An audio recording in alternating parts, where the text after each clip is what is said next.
Bem-vindos a mais um podcast da nossa reunião de estudos do Evangelho.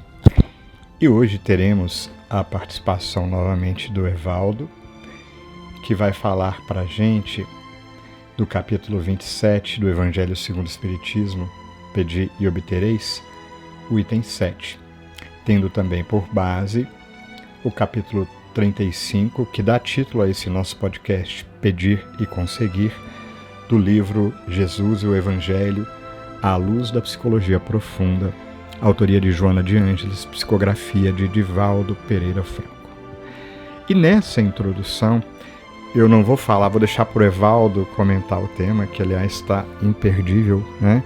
Mas eu só gostaria de chamar-nos à reflexão, e esse é o pano de fundo do podcast, na realidade, para o quanto temos que ser gratos e reconhecer as oportunidades que Deus coloca em nossas vidas.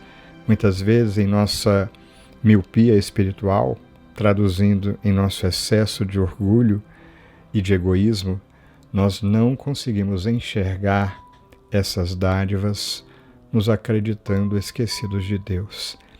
E este podcast, o canal do YouTube que replica os áudios, enfim, todas as oportunidades de trabalho, de estudo e reflexão na doutrina espírita, nos convidam a essa mudança de olhar.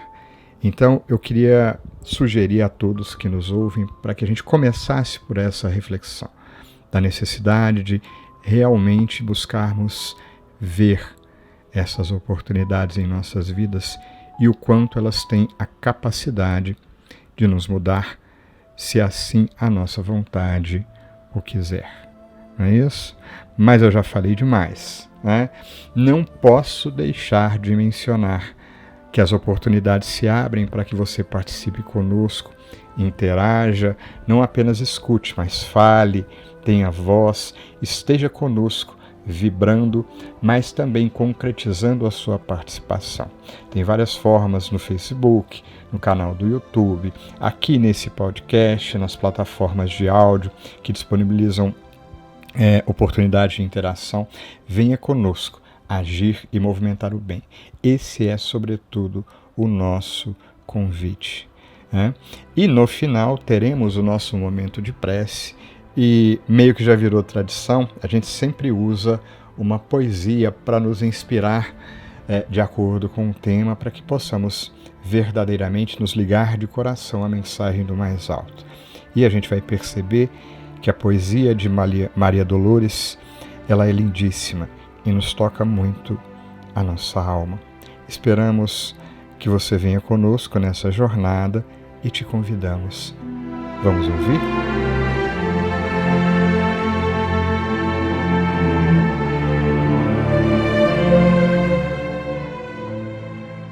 Olá a todos, desejo que as bênçãos de Deus e a proteção de Jesus estejam sempre presentes em nossas vidas. É com muita alegria que trago a reflexão de hoje neste estudo do Grupo Espírita Irmão Áureo, estendido a todos os irmãos do caminho que têm a oportunidade de acessá-lo nas diversas mídias sociais. A reflexão é baseada principalmente nos conteúdos apresentados no capítulo 27 do Evangelho segundo o Espiritismo e no capítulo 35 do livro Jesus e o Evangelho à luz da psicologia profunda pelo espírito Joana de Ângeles, psicografia de Divaldo Franco, intitulado Pedir e Conseguir. Quando voltamos a nossa atenção ao capítulo 27 do Evangelho, Pedi e Obterei, associamos o processo desse pedido à prece. Se formos ao Evangelho de Marcos, capítulo 11, versículo 24, encontraremos a seguinte passagem: Seja o que for que pedirdes na prece, crede que o obtereis, e concedidos vos será o que pedirdes. Tentaremos nesse estudo entender o porquê desta afirmação e mesmo um pouco de sua profundidade. Na resposta à pergunta 659 de O Livro dos Espíritos, que é qual o caráter geral da prece, os Espíritos nos dizem que 3 coisas podemos propor com a prece: louvar, pedir e agradecer. O objetivo desse estudo será focado no pedir. Precisamos deixar bem claro o que nos é passado pelos Espíritos, que a prece é um ato direcionado a Deus, independentemente se pedimos por nós ou por outra pessoa, ou mesmo se utilizamos o intermédio de outros espíritos de ordem superior. Orar a Deus é pensar nele, é aproximar nossa alma dele, é pôr-se em comunicação com ele.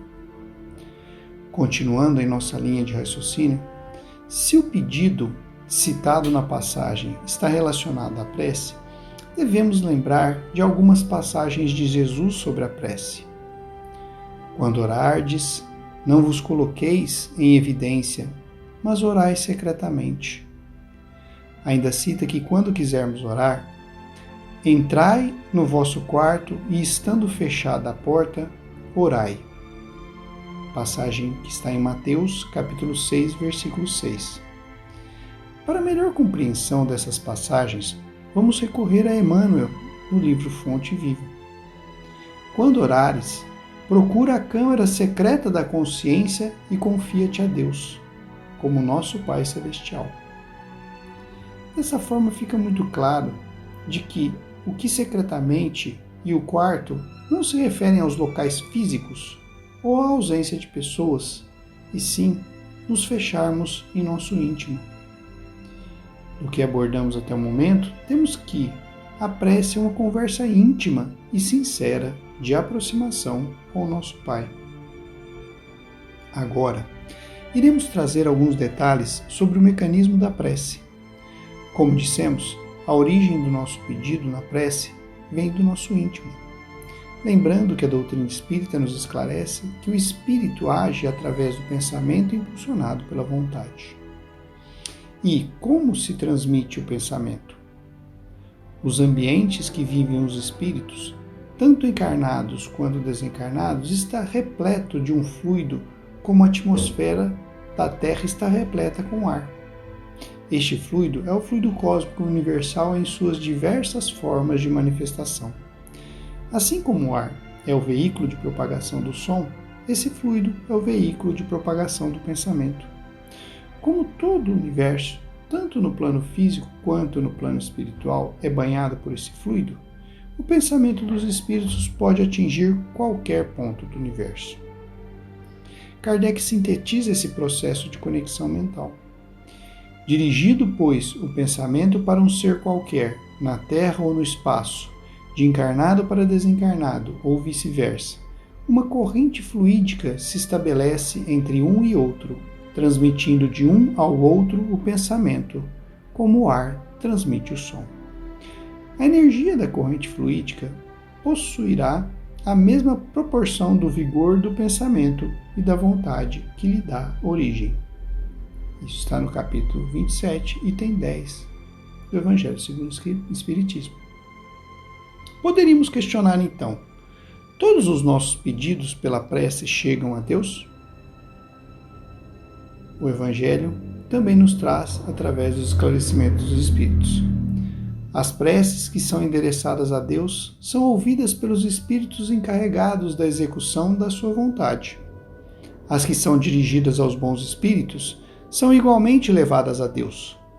Quando oramos para outros seres, que não a Deus, eles são apenas intermediários, intercessores, porque nada ocorre sem a vontade de Deus. Mas será que a prece está restrita aos espíritos? Traremos uma abordagem interessante feita pelo ministro Clarencio na obra Entre a Terra e o Céu, ditado pelo espírito André Luiz, psicografia de Chico Xavier. Todo desejo é manancial de poder. A planta que se eleva para o alto, convertendo a própria energia em fruto que alimenta a vida, é um ser que ansiou por multiplicar-se. Em nome de Deus, as criaturas, tanto quanto possível, atendem às criaturas. Assim como possuímos em eletricidade os transformadores de energia para o adequado aproveitamento da força, temos igualmente em todos os domínios do universo os transformadores da bênção, do socorro, do esclarecimento. A prece, qualquer que ela seja, é a ação provocando a reação que lhe corresponde, conforme a sua natureza, paira na região em que foi emitida, ou eleva-se mais ou menos, recebendo a resposta imediata ou remota, segundo as finalidades a que se destina. Cada prece, tanto quanto cada emissão de força, se caracteriza por determinado potencial de frequência, e todos estamos cercados por inteligências capazes de sintonizar com o nosso apelo, à maneira de estações receptoras. Após o entendimento dos mecanismos da prece, vamos abordar o aspecto da profundidade da frase de que tudo o que pedirmos nos será concedido. Será que significa que tudo o que eu pedir me será dado? Para interpretarmos sobre o que receberemos, vamos recorrer a espíritos amigos que vêm nos auxiliar com suas obras tão significativas. Emmanuel nos diz no livro Vinha de Luz, capítulo 21, a súplica no remorso traz-nos a bênção das lágrimas consoladoras. A rogativa na aflição dá-nos a conhecer a deficiência própria, ajudando-nos a descobrir o valor da humildade. A solicitação na dor revela-nos a fonte sagrada da inesgotável misericórdia. A oração refrigera, alivia, exalta, esclarece, eleva, mas, sobretudo, afeiçoa o coração ao serviço divino. Joana de Ângeles, no livro Jesus, o Evangelho à Luz da Psicologia Profunda, nos cita claramente em 2 trechos que não seremos atendidos, entre aspas, como queremos. No primeiro trecho nos diz: a oração certamente não modifica as leis estabelecidas. No entanto, contribui com vigor e inspiração para que as dificuldades sejam entendidas e aceitas em clima de superior alegria e coragem. Em outro trecho, esclarece: todo e qualquer pedido feito através da prece é conseguido, porque o ato de orar já constitui uma expressão de humildade perante a vida e um despertar da consciência para a compreensão dos objetivos a que se deve entregar. É certo que se não refere o apóstolo à doação gratuita por parte da divindade de tudo aquilo que a insensatez busque, em astuciosa conduta de ludibriar os códigos soberanos. Joana de Ângeles ainda traz em sua obra outras citações apontando os benefícios que recebemos com a oração. A oração é a emanação do pensamento bem direcionado e rico de conteúdos vibratórios que se expande até sincronizar com as ondas equivalentes, assim estabelecendo o intercâmbio entre a criatura e o Criador. Após relatar que todos nós receberemos as consequências de nossas ações, ela nos diz: sustentando-se na oração, melhor direcionamento encontra para os passos, mais segurança adquire para vencer os obstáculos, mais resistência consegue para superar-se, equipando-se de alegria e de vigor para não desanimar. A oração constitui um revigorante mecanismo de equilíbrio psicológico e moral, facultando visão correta dos significados existenciais e das oportunidades que a reencarnação faculta a quem anela pela felicidade, despida de atavios enganosos e embriagantes. Para finalizar, devemos lembrar que a prece deve estar associada a uma ação de nossa parte no sentido da busca por algo melhor. Isso fica claro nessa passagem do Evangelho segundo o Espiritismo. O que Deus irá nos conceder sempre, se pedirmos com confiança, é a coragem, a paciência e a resignação. Também irá conceder-nos os meios de nos tirarmos, por si próprios, das dificuldades, mediante ideias que os bons espíritos farão surgir, deixando-nos, dessa forma, o mérito da ação. Deus assiste os que se ajudam a si mesmos, de conformidade com esta máxima: ajuda-te que o céu te ajudará.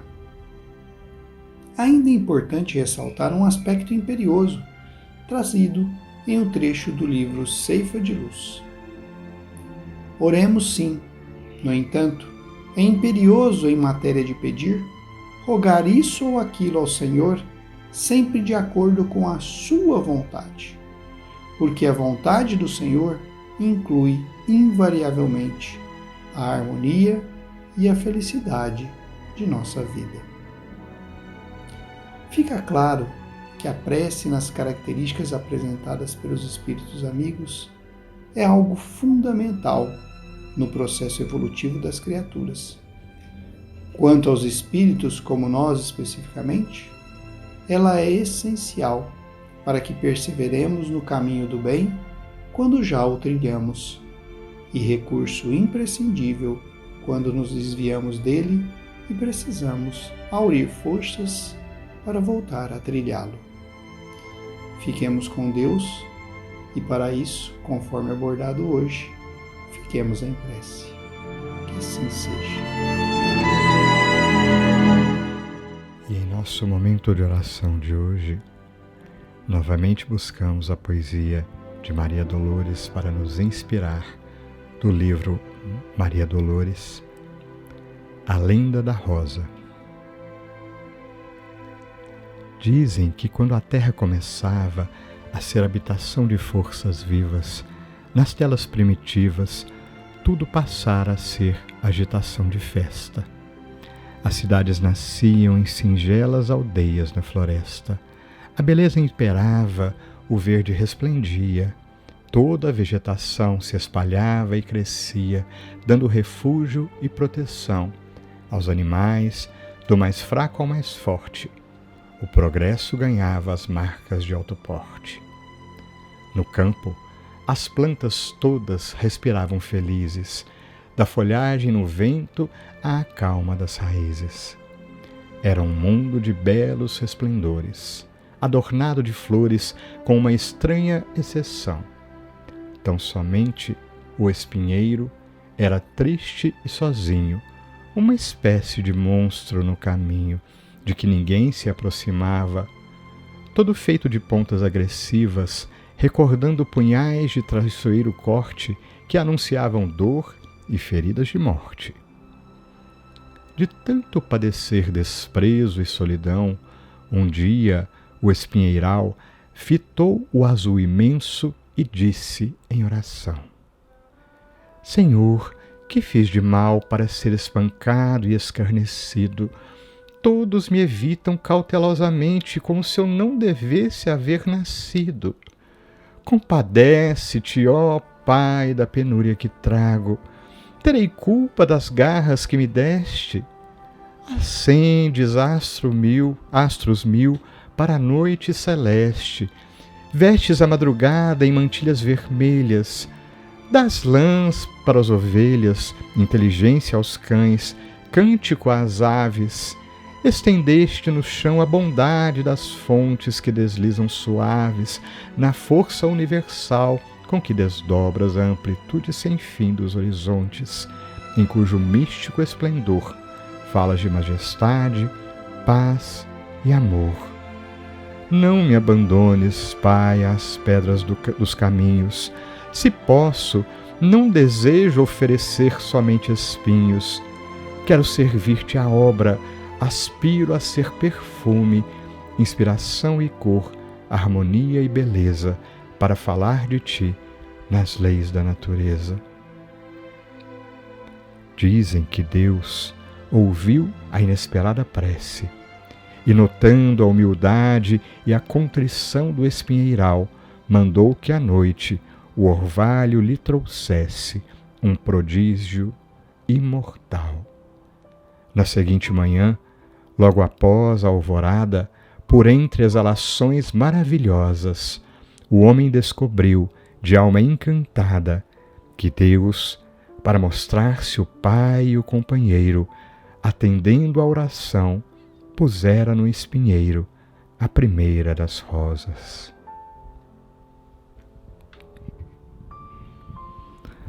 Ó Pai de amor e de bondade,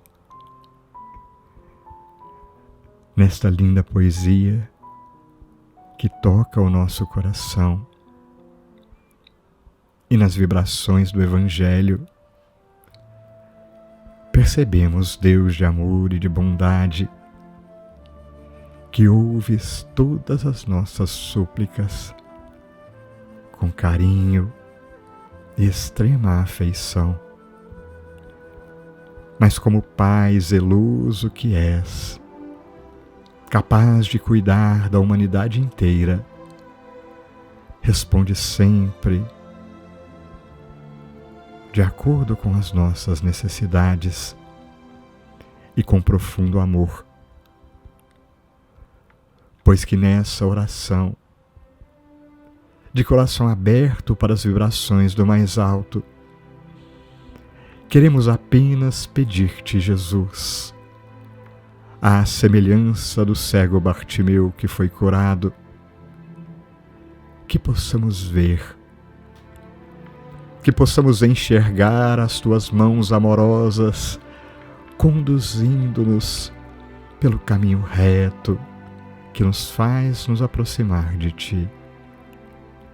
Ajuda-nos a olhar e rever para cada situação da vida, buscando saber entender os convites que a vida nos faz, para buscar o trabalho exterior e interior, para buscar a disciplina das emoções, para buscar enxergar verdadeiramente o nosso próximo e para ter conosco mesmo a correta e justa visão dos nossos sentimentos, das nossas ações, de nossas palavras. Ajuda-nos, Pai querido, a reconhecer em Jesus, teu Filho e nosso irmão, o dileto Mestre, que nos mostrou o caminho sem mácula. Ajuda-nos a reconhecer em cada espírito benfazejo que nos inspira os servos humildes da tua vontade, que materializam o teu amor bem junto dos nossos corações. Ajuda-nos a encontrar no núcleo familiar que nos acolhe a divina oficina repleta de proposta do trabalho interior da reforma íntima na busca do convívio saudável para com os corações diretamente vinculados pelos laços da família física. E por fim, ampara-nos para que saibamos enxergar em todos os corações que se aproximem de nós e que cruzem os nossos caminhos, companheiros e irmãos em humanidade. Graças te damos por esses instantes de reflexão e de luz, que nos refazem as forças para continuarmos a jornada. Que assim seja.